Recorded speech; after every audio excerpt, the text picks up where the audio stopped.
I think it's a really great program. I think we're going to have to look at how we're going to bear the cost of that program. We're not exactly in the discretionary, a time that we have a lot of money for discretionary spending, so hopefully we can find ways to work this into our budget. But this is the type of things, the type of programs that students really benefit from and teachers benefit from. It not only saves time, it brings, I really like where we're bringing, immediately identify students that need help and brings them online where you know where you have weaker students and you can help them. And I think that's just going to really be a super program. I'm all for it. We just got to figure out how we can pay for it. So, Bruce, do you think we need to invite the legislators for a demonstration? Yeah, that's an excellent idea. Yeah. Call Ron. Tell him we need to see him down here again.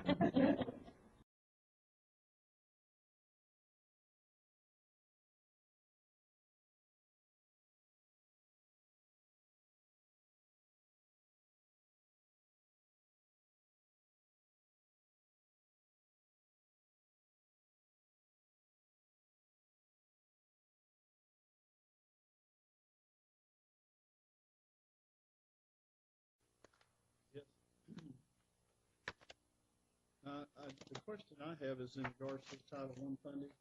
I just want to be sure that this entire project is covered by the Title I funding, and that if it does exceed the Title I funding, that we'll have to come back to the board for approval. That's correct, sir.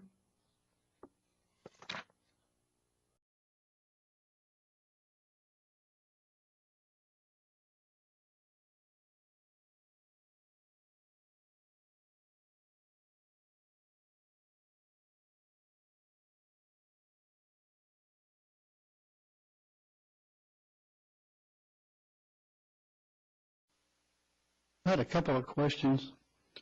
This is going to cover 59 campuses when we get done. Is that correct? Yes, all elementary and middle school campuses. That's correct, sir. Okay. And tell me again how you're going to bring it online. I mean, we're bringing all the elementary on? We're actually developing the e-curriculum from grades 2 through 8, and we're going to bring online all of the year groups in 10 to 12 schools. And we're going to manage it in that first year, get feedback on everything, check on the training, make sure it's adequate, and then push it district-wide on the following year. In that way, we can provide the technology for those 12 schools to make them very successful and really try this out at its optimum. Okay. The reason I was asking is because some of the other school districts that have done this successfully, the way that they found, the best way that they found to bring it online was by grade level.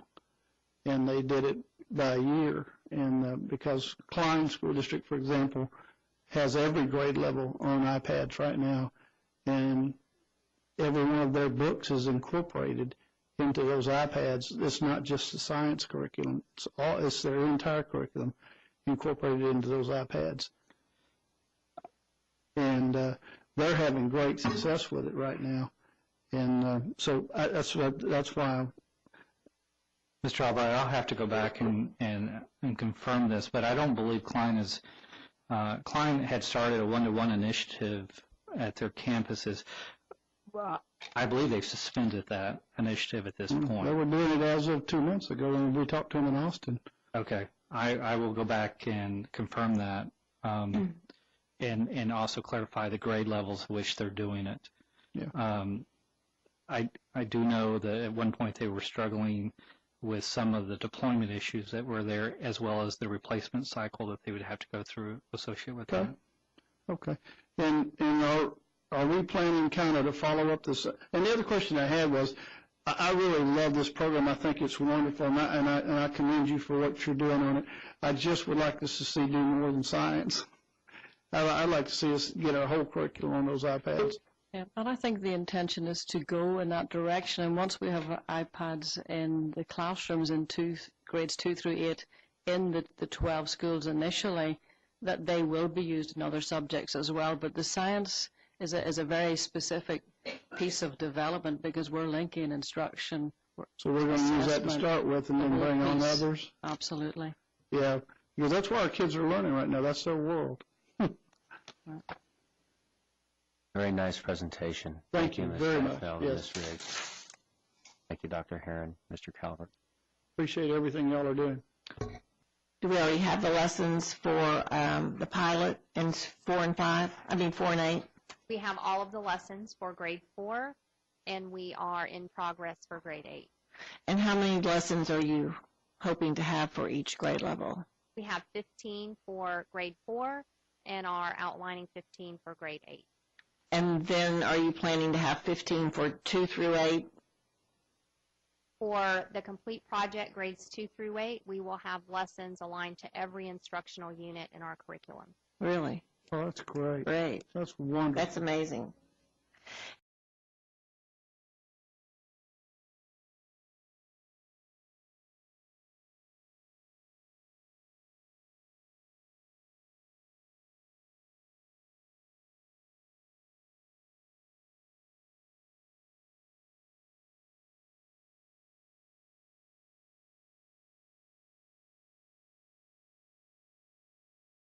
D. Fort Bend ISD Board of Trustees approve the following management directive. Fort Bend ISD Board of Trustees directs the administration and staff to transform classroom science teaching and instruction in the district using integrated emerging one-to-one handheld technology. By authorizing the launch of this program, the board supports the following actions. The implementation of the district's iAchieve initiative, which utilizes the teaching and learning platform as presented to the board at business meetings held on August 22nd and December 12th, 2011. The initial loading of the teaching and learning platform with science curriculum and science instructional resources, as well as electronic formative assessments for grades 2 through 8. And the deployment and the use of the new teaching and learning platform beginning with the 2012-13 school year at the campuses recommended by administration. Administration requests the Fort Bend ISD Board of Trustees approve the following actions: platform development, implementation, support, and management; mobile device implementation, support, and management; wireless connectivity deployment, support, and management; an analysis of Fort Bend ISD science tax scores from 2006 to 2010 shows lower student academic performance in science. Therefore, there is a need to implement innovative methods for the delivery of science instruction to ensure student engagement and increase student achievement. To fully engage 21st century students, it is essential to utilize technology to transform teaching and learning and fully engage all students in the learning process. And you have all of your documentation there. Motion to approve it. I have a motion by Mr. Albright, a second by Dr. Taylor. Questions? I have some comments. Mr. Calvert, correct me if I'm wrong, but this keeps getting dubbed a science project, and the last time I recall that we were discussing this, at some point in time we're going to be able to incorporate grades 2 through 8, the entire curriculum. Isn't that correct? Yes, based on the way that we're looking at working and designing the platform. So it's really not just a science project. I no, mean, it's a platform for learning, and it's not a technology project either. Right. And I'd just like to go on record as adding that there's a couple of board members, including myself, that have researched the use of iPads in classrooms all over the country. And the results have been phenomenal at every school district that have used in bringing the lower end students and the middle range students up in comparison with the higher range students, which we know will learn regardless. And the other misconception that I keep hearing floated around tonight is that it's going to increase taxes. Well, it's not going to increase taxes because this is not new bond money. This is bond money that we are already retiring debt on. It's already being paid on. So it's not new bond money. It is a reallocation of bond money. but it is not new bond money, it's old bond money. So we're simply choosing to use this for a program that I think is a very worthwhile program. I think it's going to affect our students in a long-range way that will give them a better education. And that's what this board is all about, is we're here for the children and for their education. And to not be able to see that is not looking at the big picture. Okay, ready? We're going to use our hands, Ms. Graham. All those in favor? 4 yeses opposed. Motion carries.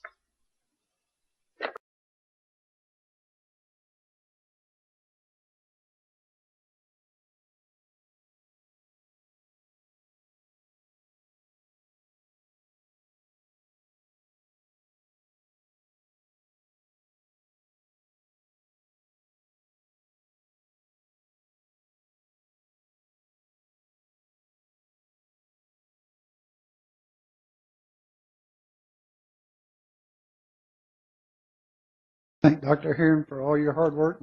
Mr. Calvert, I know you've had some in between, all in between there, so we appreciate what you are doing right now.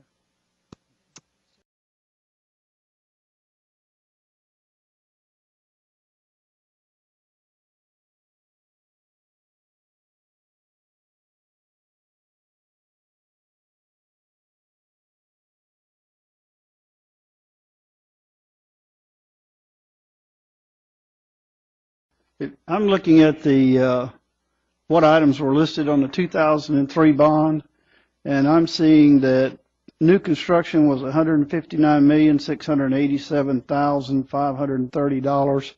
Instructional technology was $19,500,000.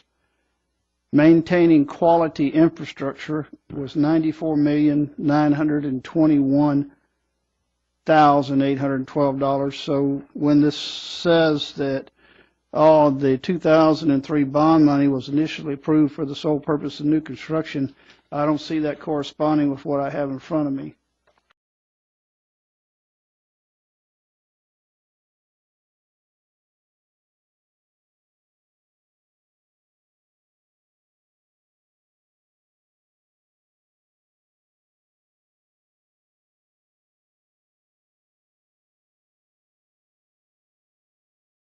On top of that, at this particular point in this program, the board has already assessed the program. We've already had numerous demonstrations of the program given to the Board of Trustees by the administration. We've already had an adequate time to look at the program and vote on the program, and to put the program in motion, and to halt the program or to try to hurt this program in any way right now is really not a very fiscally responsible thing that we want to do, because what we're really doing is just setting the program up to fail, and we're setting the administrators who are administrating the program up to fail if we did that. And that's my take.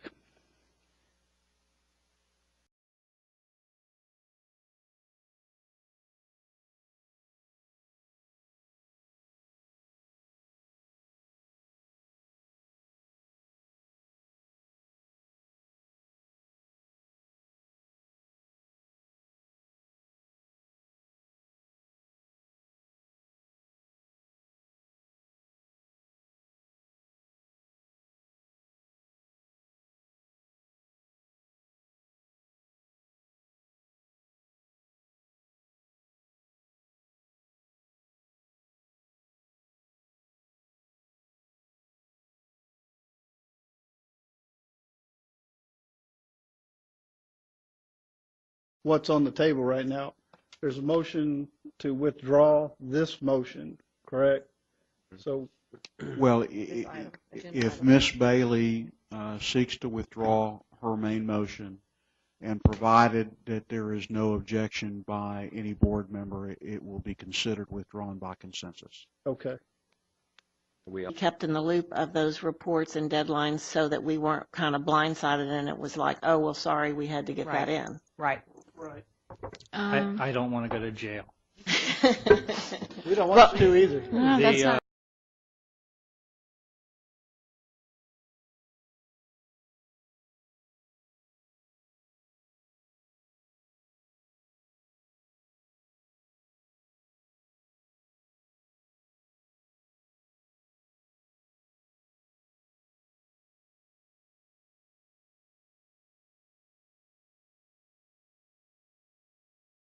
Wait a minute.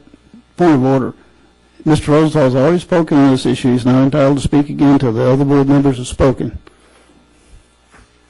All right. Do you have a comment, Mr. Albright? I do. Just 1 second, Mr. Rosenthal, if you'll. No problem. Thank you. Here's the problem that, as I see it with this resolution, the board has already met, the board has already decided, they've already voted not only on the iAchieve program, but they've already voted on, in workshop, on how the administration was going to report back and when they were going to report back to this board. And to climb on this slippery slope of crossing the primary function of any school board in any state is governance, and it's not management.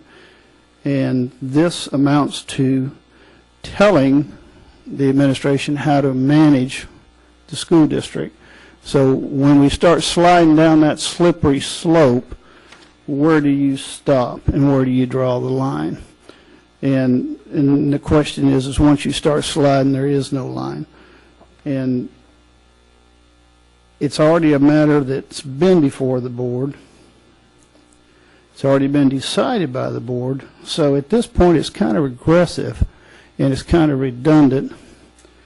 And as I recall, this is the third meeting that our newest esteemed colleagues have been to, and this is the third meeting that something's appeared in the form of a resolution concerning the iAchieve program. This board has voted as a board on this matter, and it's about time to put it to bed. And we have other issues that need to be worked on besides the iAchieve program. And we keep regressing back to things that have already been decided on. We can be in the same spot this time next year.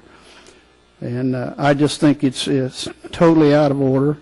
And you just, maybe it takes time as board members to understand that boards are about governance, not about management of a school district.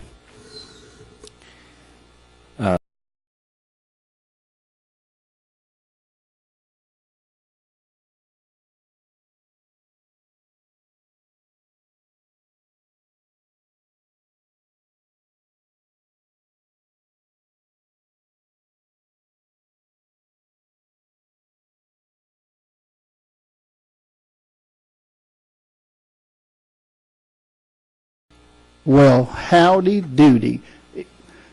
This is nothing more than crossing the line, okay? Your opinion is fine, and so is Don McAdams, but, you know, where does it stop? I mean, what's the next thing you're going to do? You're going to tell them how many iPads to buy? You're going to tell them when to take how many carts they got to have to each school? I mean, this is ridiculous. This is just crossing the line from governance to management. That's not what the school board's about, and it's just simple as that. Well, since you interrupted me, Mr. Albright. Well, how much more time do you need? Just another second. First of all, the original discussion of iAchieve, which it's not a secret that I was not for, never discussed accountability measurement. And two... I'm sorry, we agreed on that in our workshop. Okay. You must not have been at the workshop. Interrupt for just a moment.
I'd like to thank Gibson for a really comprehensive review.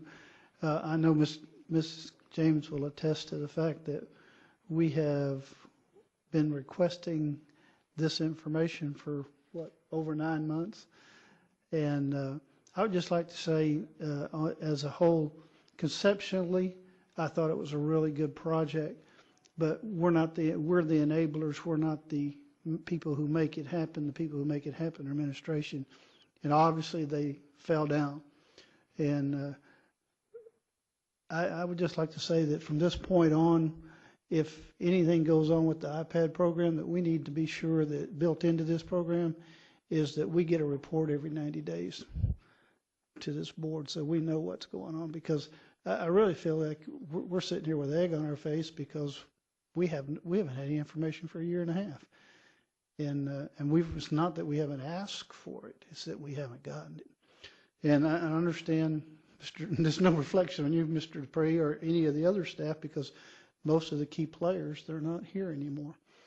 But now our challenge is to figure out what we're going to do with 6,250 iPads and how we're going to make that program work. And I think that's a big challenge, and we'll be looking forward to see what you have to bring to the table on that.